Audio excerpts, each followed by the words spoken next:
off with, siyempre, pwede bang at least dito sa part na to get to hold the mic and makabati sa lahat. Starting off with, of course, Sheko Apostol. Sheko, please. Oo, bati ka, pasalamat. Mabilisan lang. I wanna hear, gusto namin marinig yung boses nyo live eh. Good afternoon po, my name is Sheko Apostol. Tay, upo ka na. Sige ko.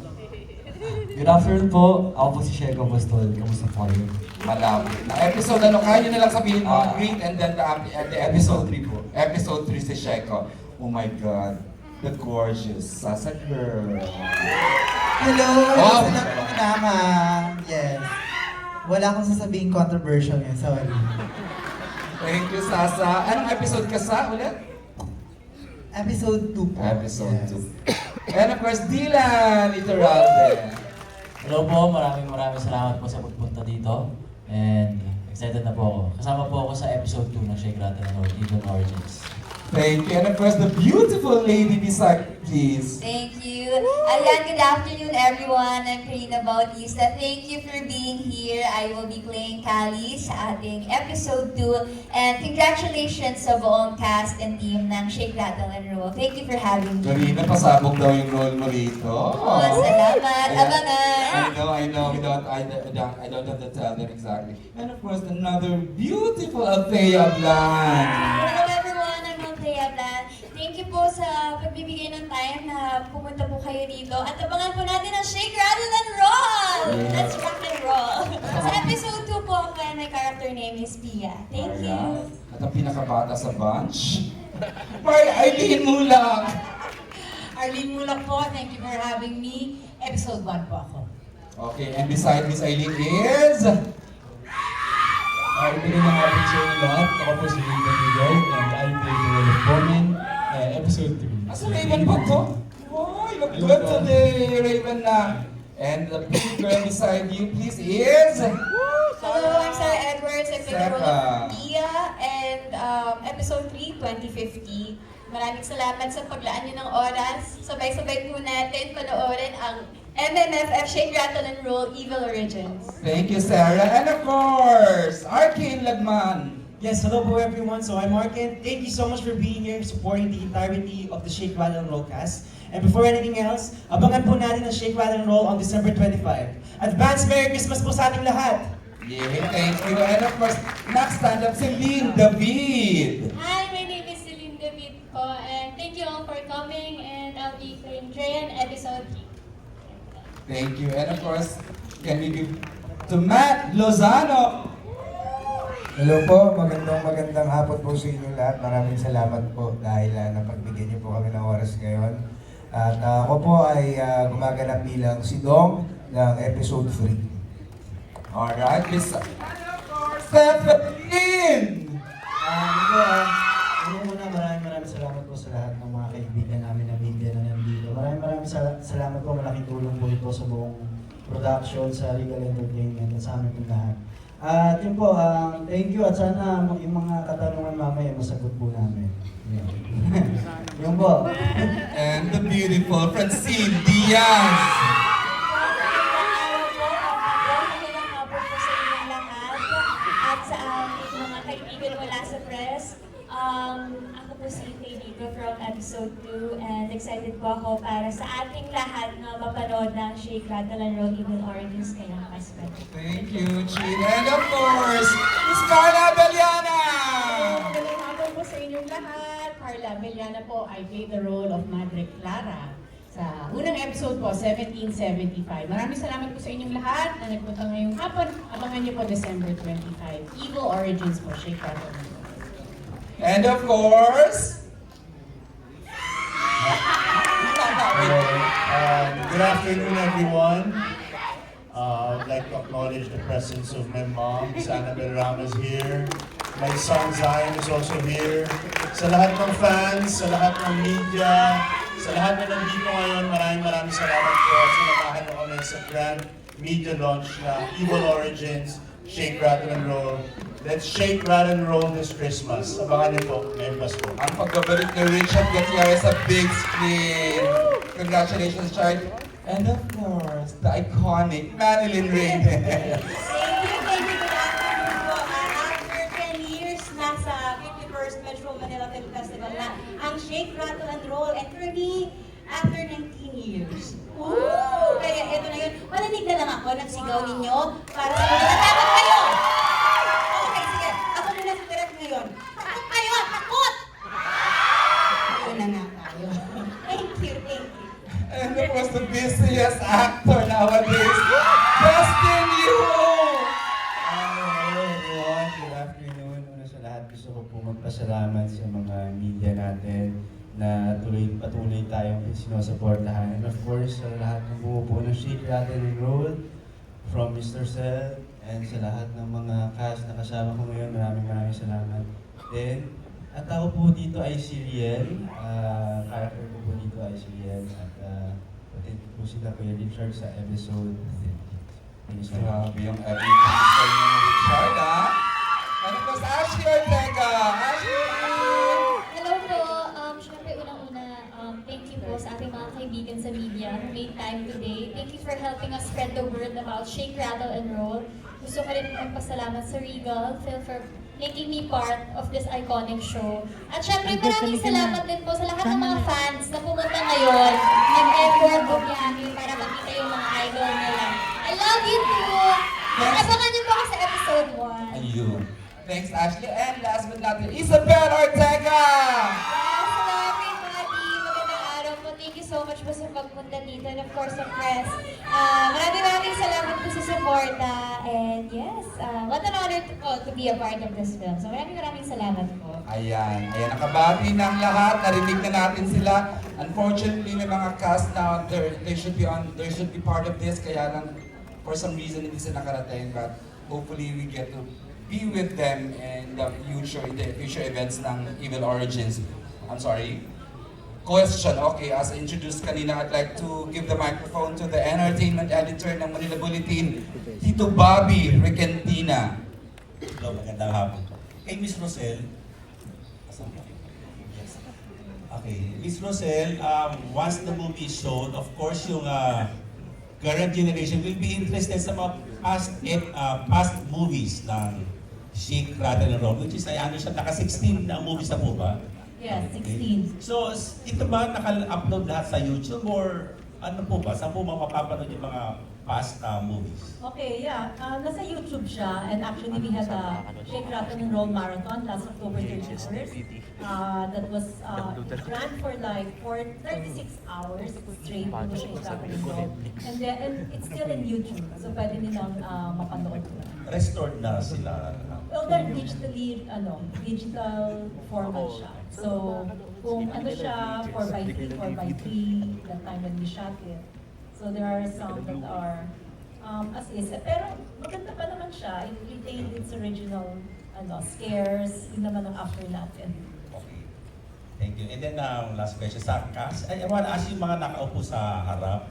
So, of course, lahat kayo are fighting evil dito sa Shake, Rattle, and Roll. So, balik rin naman natin. Halimbawa, bibigyan kayo ng chance na kayo naman na magiging magpo-portray kayo ng isang horrifying character like Mangkukulam o si Sadako, Frankenstein, parang gano'n. Sinong pick ang gusto nyo gawin? The question is addressed to, would you like to identify? Sa harap yung mga Okay, sige, we'll give the priority sa mga nasa front row daw. Siguro with Isabel muna, please, Nak. The question, yung character na horrifying na gusto nyo gawin. aside from what you portrayed here, any other characters na interesting na para gawin mo, Isabel?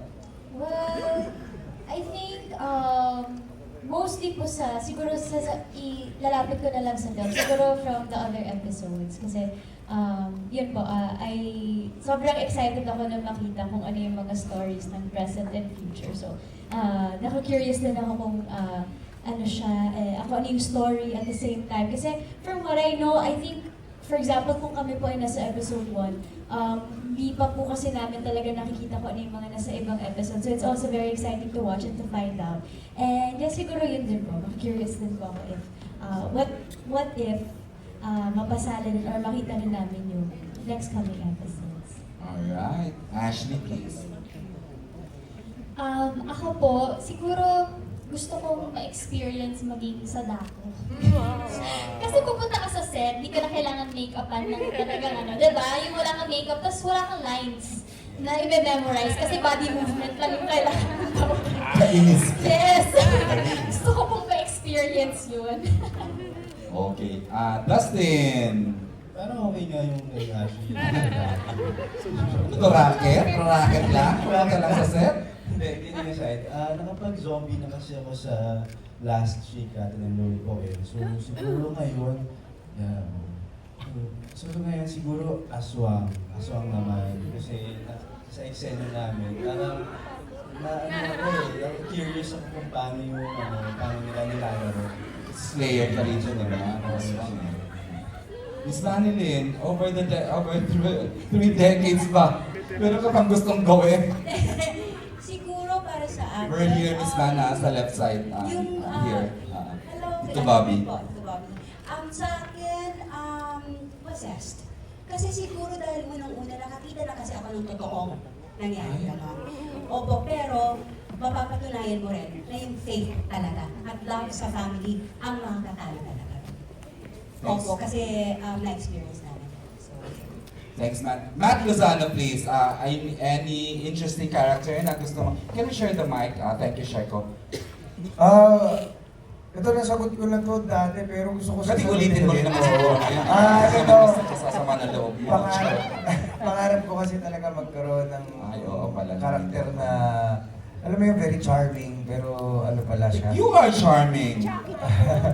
Pero, may pagka-psycho siguro. Pangarap ko maging Leatherface. thriller. Texas Chainsaw Massacre. Thank you, Matt. Seth, meron ba? Nasagot mo last time pero sige ulitin natin ngayon. Ano, kung pwede pa tiyanak. Kainis yung pagkakasagot. Chanak ka lang. Hindi, gusto ko masubukan yung yung parang entity, evil entity na parang sinapian. Gusto kong masubukan. Okay. Medyo possessed, gano'n, Seth, no? Napailing si Seth sa Chin kaysa sa'yo kayo na sa Chanak. Go, Chin! Ako po, para powerful, mangkukulam naman na ng gano'n. Para may power siya, tapos pwede siyang lumipad, pwede rin siyang mahate, so pwede siyang mabuntang kung saan-saan. Yun po. You wanna be everywhere, Chin. Multitask. I know. Miss Carla Abellana, please. Ako po definitely serial killer. Mahilig ako sa mga psychological thriller. Siguro isa sa mga most famous serial killers. Kung hindi man po babae, mala Ted Bundy man. I know. Na-resolve ba yun? Yes, he's in jail. Na kulong si Ted Bundy. Thank you, Miss Carla. And of course, Richard! Isang horrific character, siguro, isang contractor. Hindi, joke lang.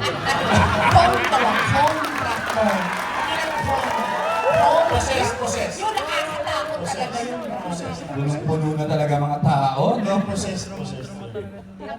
Ng evil, spirit. Paano ba possessed ng gwapo? Richard. Siguro slasher din. Gusto ko rin yung mga slasher films, mga Mike Myers kind of thing na fan din ako ng slasher films and slasher. Pati yung mga serial killer na docus na tinatawag ko rin ako. So, yeah, maybe one day. Aside from the first I mentioned. Okay, we will let those in the back to answer that question. But before magsagot sila, Tito Bobby, incidentally, in as much as gusto niyang makasama si Richard and the rest of the cast members here, she couldn't because nakalock in po siya for her teleserye taping. But we'd like to show you this via video. Please watch this. I'll play the role of Edwin. So yung character ko, isa siyang palaban na babae. Palaban siya to the point na, diba, hanggang dulo, lalaban talaga. Her family, for herself, everyone else. Kasi, ano talaga, gusto niya matapos yung kagiluhan, yung mga aswang and all. It's very raw. So, hindi ka pwede maganda-gandahan doon. Wala talaga, papasok ako, walang makeup, papasok ako sa set, walang makeup, pero puro dumi. This is very real and very raw. Talagang makikita.